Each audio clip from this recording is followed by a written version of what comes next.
আসসালামু আলাইকুম। স্টাডি গ্রুপের পক্ষ থেকে সবাইকে স্বাগত জানাচ্ছি। আজকে আমরা অষ্টম শ্রেণীর জীবন ও জীবিকা বইয়ের পঞ্চম অধ্যায়ের নাম আত্মিক সেবা ও সুযোগের সাথে পরিচয় এর পৃষ্ঠা নং ৮৮ আলোচনা করব। তাহলে চলো আমরা মূল বইয়ে ৮৮ পৃষ্ঠায় চলে যাই।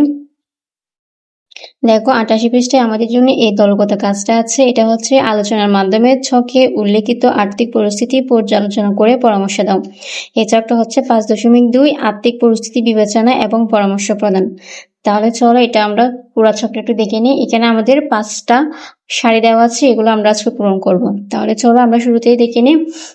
এখানে কিন্তু আমাদের 2টা কলাম দেওয়া আছে, একটা হচ্ছে আর্থিক পরিস্থিতি আর একটা হচ্ছে তাদের জন্য কি ধরনের ঋণ সুবিধা প্রযোজ্য হবে।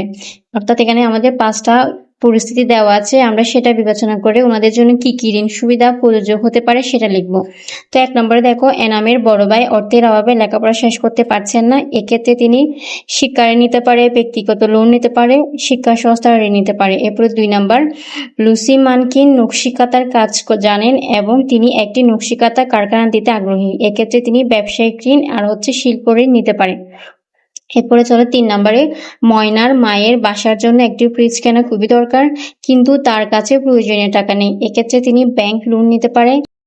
এরপর অনলাইন ক্রেডিট ঋণ নিতে পারি। এরপর 4 নম্বরে, করিম সাহেবের একটি জুস ফ্যাক্টরি তৈরি করতে চান, কিন্তু এই জন্য তার আর্থিক সহযোগিতা প্রয়োজন। এক্ষেত্রে তিনি ব্যাংকের লোন নিতে পারে, বিনিয়োগ সংস্থা লোন নিতে পারে। এরপরে 5 নম্বর, শ্রীকান্ত বাবুর একটি বড় মুদির দোকান আছে, কিন্তু টাকার অভাবে তিনি প্রয়োজনীয় নতুন মালামাল উঠাতে পারছেন না।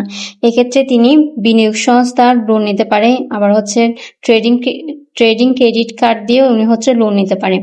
আশা করছি তোমাদের সবার কাছে আজকের পড়াটা ক্লিয়ার হয়েছে। এতক্ষণ স্টাডি গ্রুপের সাথে থাকার জন্য তোমাদের সবাইকে অনেক ধন্যবাদ। সবাইকে পরবর্তী ক্লাস দেখার আমন্ত্রণ রইল। আসসালামু আলাইকুম।